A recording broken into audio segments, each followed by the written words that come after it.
I'm struggling what to think about it.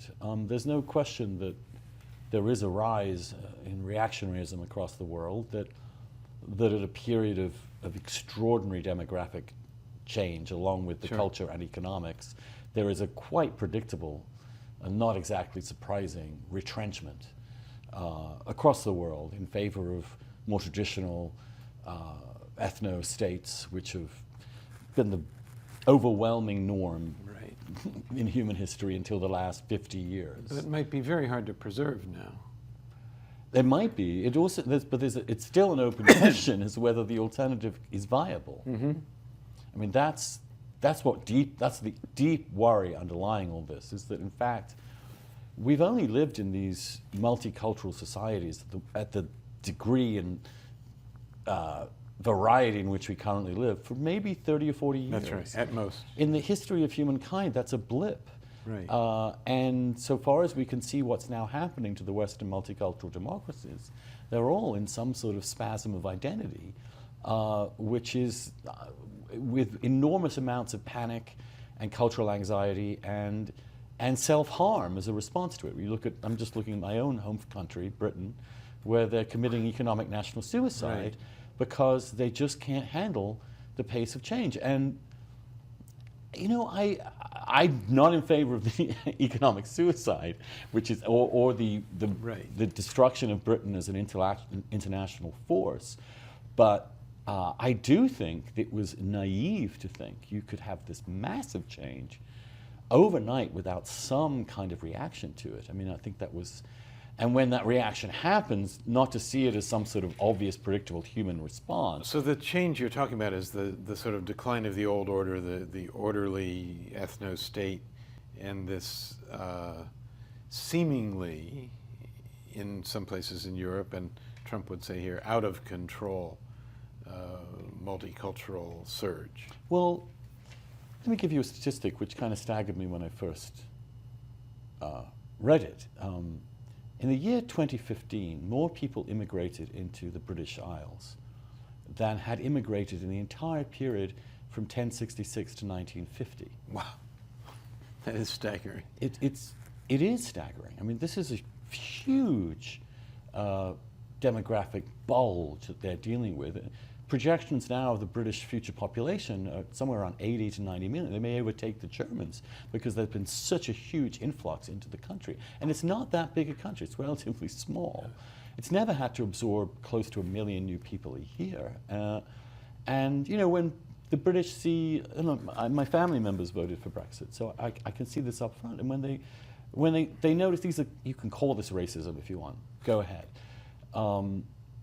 But when the most popular boy's name in Britain, baby boy's name now, is Muhammad, you can't expect, certainly people definitely of the older generations, not to feel this disorienting and unsettling.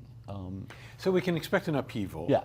And we can expect speech to reflect that upheaval. Absolutely. And stepping from Britain to the US, where it has different character, different ramifications, what are the implications here for speech? They are that we are going to be hearing a lot more radical speech on all sides. Along the rise of white nationalism in this country, you've also had a sort of new black nationalism in which white people are inherently suspect. I mean, you can see that in the work of someone like Ta-Nehisi Coates, who's now the most important intellectual for the liberal left in the country.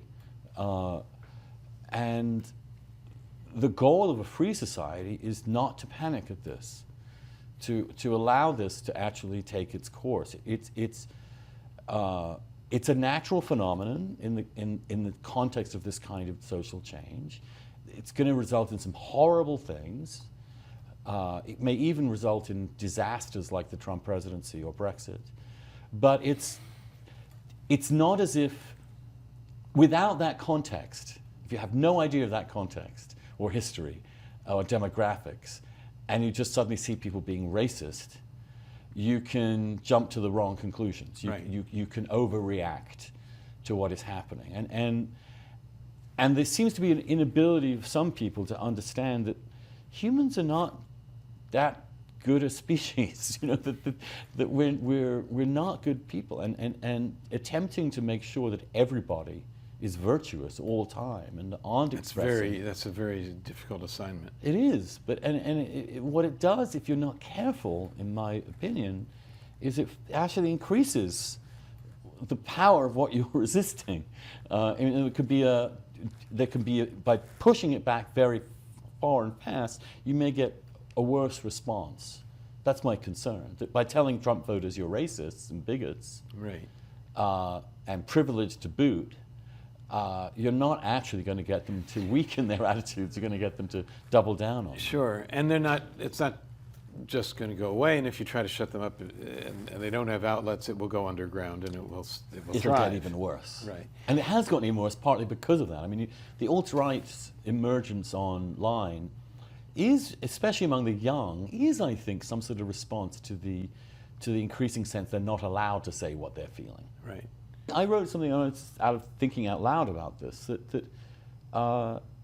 So, for example, if Charles Murray goes to Middlebury, it seems to me perfectly legitimate for them to chant and hold up signs for 15 minutes or so, at which point there is an understanding that he's allowed to speak. But when the whole point of it is to render certain thoughts and ideas impermissible, then you're actually, you've gone over that particular line. I know that's a difficult line to police. And if I thought the goal of the protesters was to expose the fallacies or pomposities or flaws in the man's speech, I would, there's no question whatsoever that it's a legitimate thing. But they weren't about that actually at Middlebury, and they aren't about that in other places. They are simply saying, this must not be heard.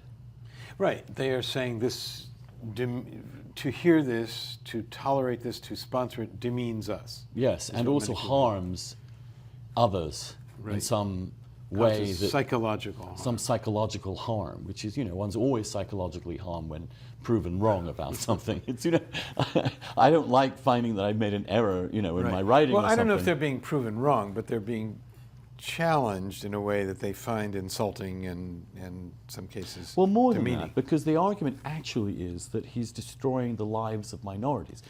He's leading to the deaths of minorities, as in the spectrum of oppression and victimhood that the left currently has. Now, that only makes sense if you really do believe that your life is determined and affected and defined by your racial, gender, socioeconomic, and almost endlessly proliferating possible victimhood. So if you don't subscribe to that essentially Marxist analysis of what makes people's lives worth living and what meaning their lives have, then of course it doesn't harm anybody.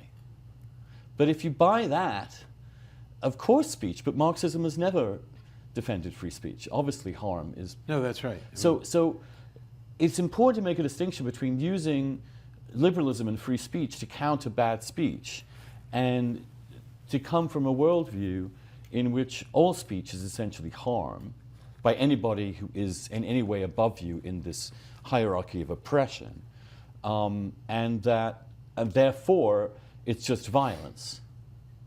That speech is violence. The speech is violence. Yes. The speech is the equivalent of violence. It's tantamount. They actually to don't violence. even say that. They say it is violence. Then Then they go one stage further and say white silence is violence, which is one of the big slogans you'll hear on white campus. silence is violence in response to in response to the systemic oppression that exists all around us, in which white people are particularly complicit. For people to be silent about that, not to actually actively endorse this agenda, is a form of violence. Well, this is so inimical to any understanding of free speech because it's inimical to liberalism, more generally speaking, which is a particular intellectual construct that's only existed for a few hundred years at most. It counts upon a constant exchange of ideas. Yes, because we're all actually understood to be equal, reasonable beings. Right. in which reason is our fundamental thing in common, and in which anybody can have a better argument at any time, or worse argument. But I suppose one of the counters to that is that it's not a level playing field. That some people are more likely to be heard than others. That some people their voices are not heard, and so therefore they react, perhaps overreact, to hearing the ideas of but those they're who are not empowered. responding by making an argument. They're responding by shutting down somebody's ability to speak.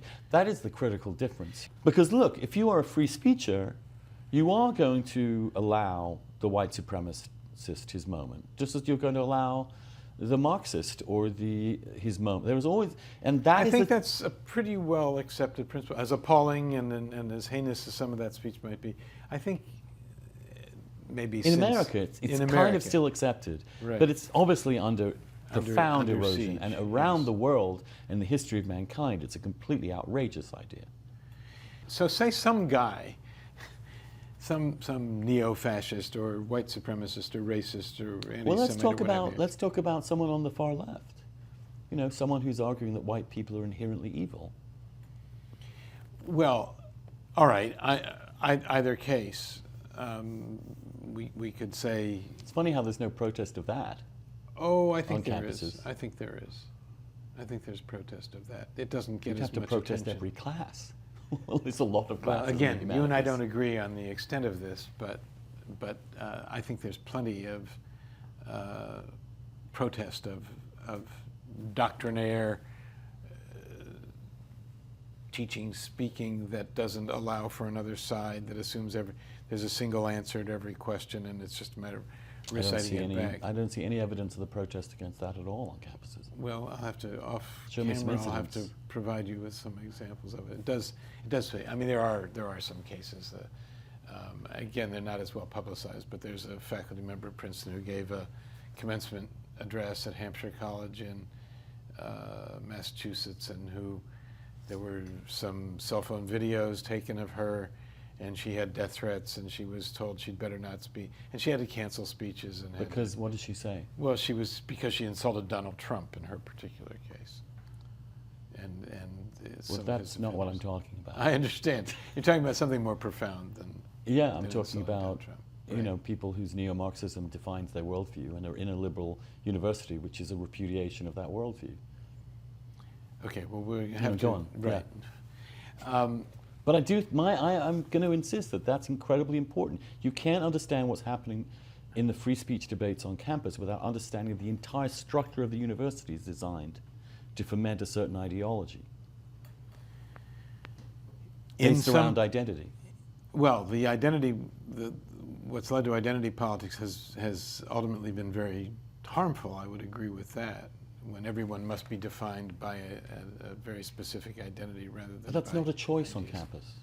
Well, I think it is a choice on some campuses, and I think some campuses are genuinely fighting to try to establish that, making decent efforts to try to do it. But it's not easy in some places, and I think there are people who are trying to reach some kind of compromise between speech and inclusion. And inclusion is a sort of soft word that doesn't have to mean the extreme that you're talking about. No, and if it were a liberal sense of inclusion, I'd be in favor of it, but it isn't. Well, I think that's what some people are Right. fighting to do. And God bless them. Good luck. But again, this is about a crisis of liberalism.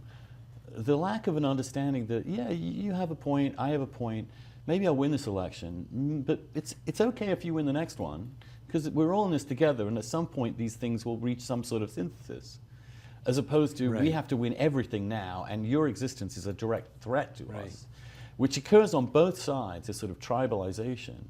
You know, when you're in that illiberal kind of context in the culture, then it's no surprise to me that free speech in campuses becomes so difficult to construct or mediate, because we've lost even the sense that we're all about maintaining this liberal democracy as opposed to other values. Maybe there's a way forward in this, and I hope, for God's sake, I hope so. I just find the rhetoric on both sides becoming so polarized that it makes the possibility of even believing you might be enlightened by the arguments of someone else almost unthinkable. increasingly it's like, oh my God, I might be contaminated. The trouble is not just partisanship, it is a much broader social identity, which is built upon race, religion, and geography. In other words, you're part of this party if you are this color, this gender, and not. I mean, Virginia was interesting this last week because the racial divides are just as intense as they were when Trump was elected. Nothing has changed. It's just a question of the balance of who showed up. It's shifted. Right. Recent piece I did, the concept of whataboutism, which is you don't actually exchange an argument about an issue, but you immediately think of somebody on their side that did something similar to what they're now criticizing, and you just talk about that. It reminds me of the way in which the Soviet Union, when confronted with its human rights abuses, would say, well, what about racial unrest? Right. That's a device that the two countries at war with one another used against each other rhetorically, that we now use against each other. It's now within us, because we're actually two countries at war with each other, in which case the idea of speech becomes dangerous to both sides. And maybe what we need first is a ceasefire, a good old-fashioned ceasefire. Well, I know we've been trying for it forever, but Obama came in and said, I'd like to have a truce. I really would. And you didn't get a more eloquent messenger of a truce than he, in my opinion. Au contraire, it got worse. It didn't happen. It got worse. So if he can't do it, who can? Thank you, Andrew. Oh, you're very welcome.